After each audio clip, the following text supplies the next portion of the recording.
ಈಗಾಗಲೇ ಹಾವೇರಿ ಜಿಲ್ಲೆ ಹಾನಗಲ್ ತಾಲೂಕಿನ ಶಿರಗೋಡ ಗ್ರಾಮದಲ್ಲಿ ನಮಗೆ ಹಲವಾರು ಕರೆ ಬರ್ತಾ ಇದ್ವು. ಇಲ್ಲಿ ನೀರಿನ ಸಮಸ್ಯೆ ಮತ್ತು ವಿದ್ಯುತ್ ಮತ್ತು ಹಲವಾರು ಸಮಸ್ಯೆ ಇದೆ ನಮಗೆ. ಇಲ್ಲಿ ನೀರಂತರೂ 15 ದಿನಕ್ಕೆ ಒಂದು ಸರಿ ಬರ್ತವೆ. ಇಲ್ಲಿ ಗ್ರಾಮ ಪಂಚಾಯಿತಿ ಹೋಗಿ ಗ್ರಾಮ ಪಂಚಾಯತ್ ಅಭಿವೃದ್ಧಿ ಅಧಿಕಾರಿಗೆ ಹೇಳಿದರು, ಏನು ಯಾವುದೇ ರೀತಿಯ ನಮಗೆ ನೀರು ಬಿಡುವಂತ ವ್ಯವಸ್ಥೆ ಮಾಡ್ತಾ ಇಲ್ಲ. ಹಾಗಾದ್ರೆ ನಮ್ಮ ಜೊತೆ ಇಲ್ಲಿ ಒಬ್ರು ಗ್ರಾಮಸ್ಥರು ಇದ್ದಾರೆ, ಅವ್ರನ್ನ ನಾವು ಮಾತಾಡ್ಸೋಣ. ಅವ್ರು ಏನ್ ಹೇಳ್ತಾರೆ ಅಂತ ಕೇಳೋಣ. ಸರ್, ಈಗಾಗಲೇ ಇಲ್ಲಿ ನೀರಿನ ಸಮಸ್ಯೆ ಬಹಳ ಇದೆ ಅಂತ ನಮಗೆ ಪದೇ ಪದೇ ಕಾಲ್ ಬರ್ತಾ ಇತ್ತು. ಇಲ್ಲಿ ನೀರಿನ ಸಮಸ್ಯೆ ಇದೆಯಾ, ಏನಿದೆ ಹೇಳಿ ಸರ್?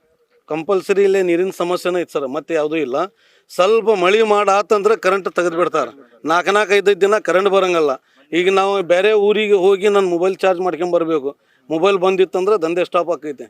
ಅದರ ಸಲುವಾಗಿ ಈಗ ನೀರಿನಂತೂ ಒಂದು ಇಡೀ ಊರಿಗೆ ಹೇಳಾತ್ರಿ ಇದು. ಯಾರು ಅದು ಜವಾಬ್ದಾರಿ ತಗೊಂಡು ಮಾಡ್ತಾ ಇಲ್ಲ.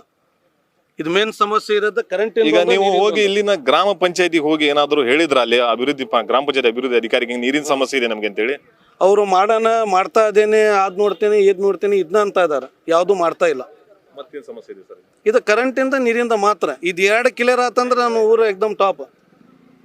ಇಲ್ಲಿನ ಗ್ರಾಮಸ್ಥರು ಹೇಳುವ ಪ್ರಕಾರ ನಾವು ಗ್ರಾಮ ಪಂಚಾಯತ್ ಅಭಿವೃದ್ಧಿ ಅಧಿಕಾರಿ ಹೇಳಿದ್ರೆ ಇವತ್ತು ಮಾಡ್ತೇವೆ ನಾಳೆ ಮಾಡ್ತೇವೆ ಅಂತ ಉಡಾಫೆ ಉತ್ತರವನ್ನು ಕೊಡ್ತಾರೆ ಅಂತ ಹೇಳ್ತಾರೆ. ಹಾಗಾಗಿ ಇಲ್ಲಿ ನೀರಿನ ಸಮಸ್ಯೆ ಬಹಳ ಇದೆ. ಇದನ್ನ ಉನ್ನತ ಮಟ್ಟದ ಅಧಿಕಾರಿಗಳು ಇಲ್ಲಿ ಬಂದು ಇಲ್ಲಿ ಸಮಸ್ಯೆ ಏನಂತ ಬಗೆಹರಿಸಬೇಕಂತ ಹೇಳಿ ಇಲ್ಲಿ ಜನರ ಆಗ್ರಹ ಇದೆ. ಇರ್ಫಾನ್, ಕರ್ನಾಟಕ ಟಿವಿ, ಹಾವೇರಿ.